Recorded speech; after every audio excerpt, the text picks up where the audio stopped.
Stock market update. Dow and S&P 500 reach new highs, July 25. Stock market today. A thrilling ride towards new highs on July 25th. Wall Street wrapped up the week on a high note, with stocks soaring to unprecedented heights, fueled by robust earnings and optimism surrounding U.S. trade agreements. Following a seemingly uneventful meeting between Donald Trump and Jerome Powell, the Treasury market remained largely unchanged. Meanwhile, the dollar continued its ascent.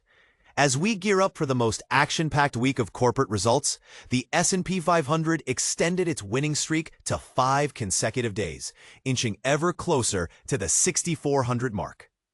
While the recent rally has ignited concerns about overinflated prices, as investors flock to riskier sectors and the meme stock craze makes a comeback, it's been challenging to resist the allure of the bullish trend. A popular measure of stock market volatility, the VIX, closed below 15. But here's where it gets interesting. Some market experts argue that this surge in stock prices might be a bubble waiting to burst, while others maintain that it's a reflection of a strong economic recovery. What's your take on this? Share your thoughts in the comments below. S&P 500 and Nasdaq hit new records. Deckers surges 11%, Intel tumbles. In a remarkable turn of events, the S&P 500 and Nasdaq achieved record-high closing figures on Friday, driven by a wave of optimism surrounding a potential trade agreement between the United States and the European Union.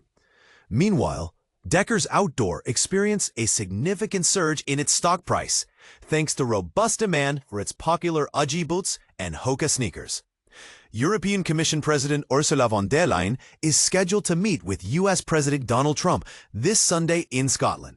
This meeting comes on the heels of statements from EU officials and diplomats who anticipate that a framework trade deal could be finalized over the weekend.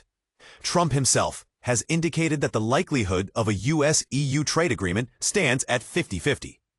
Deckers Outdoor, DECKN, saw its shares soar by 11% after reporting quarterly results that exceeded expectations, fueled by strong international demand for its products. On the other hand, Intel, INTCO, faced a significant decline, with its stock plummeting by 8.5%. This drop followed the company's announcement of anticipated quarterly losses that were steeper than analysts had predicted, along with plans to reduce its workforce. The recent surge in Wall Street's performance can be attributed to a combination of positive quarterly earnings reports, successful trade negotiations with Japan and the Philippines, and growing expectations that the White House will secure additional agreements to mitigate the elevated tariffs that Trump has threatened. Thomas Martin, a senior portfolio manager at Global T in Atlanta, commented, "The market has been anticipating that the deals are going to get done. Personally, I have a bit more skepticism. You've got to be careful, because if they don't get done, there is more room for disappointment than there is upside." The S&P 500 rose by 0.40%, closing at 6,388.64 points, while the Nasdaq increased by 0.24% to reach 21,108.32 points. The Dow Jones Industrial Average also saw a rise of 0.47%, finishing at 44,901.92 points. Among the 11 sector indexes within the S&P 500, 9 experienced gains, with the materials sector leading the way with a 1.17% increase, followed closely by industrials, which rose by 0.98%. Over the course of the week, the S&P 500 climbed by 1.5%, the Nasdaq added 1%, and the Dow increased by 1.3%.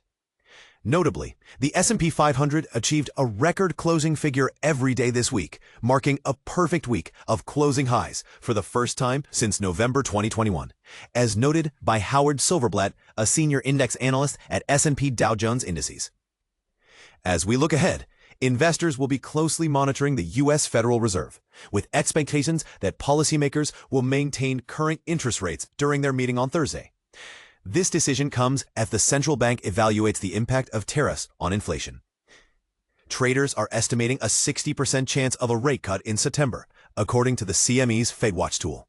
Trump expressed his belief on Friday that Fed Chair Jerome Powell might be inclined to lower rates, following his earlier calls for the Fed to take action. In a contrasting scenario, Charter Communications, CHTRO, saw its stock tumble by 18% after reporting a more significant loss of broadband subscribers than anticipated, largely due to fierce competition from wireless carriers offering bundled high-speed internet services with 5G mobile plans. Meanwhile, Paramount to Global, PARA, experienced a slight dip of 1.6% after U.S. regulators approved its $8.4 billion merger with Skydance Media. In a positive development, health insurer Centene, CNCNN, saw its shares rise by 6.1% after announcing expectations for improved profitability in its 3 government-backed healthcare insurance businesses by 2026. Analysts predict that S&P 500 companies will, on average, see a 7.7% increase in their second quarter earnings year over year, with most of these gains expected to come from major technology firms. In terms of market activity, advancing issues outnumbered declining ones within the S&P 500 by a ratio of 2 to 1. The S&P 500 recorded 45 new highs and 6 new lows, while the Nasdaq noted 68 new highs and 54 new lows. Trading volume on U.S. exchanges was relatively light, with 17.7 billion shares changing hands, compared to an average of 18.1 billion shares over the previous 20 sessions. As we reflect on these developments, what are your thoughts on the potential trade agreements? Do you believe they will materialize, or are we setting ourselves up for disappointment? Share your opinions in the comments below.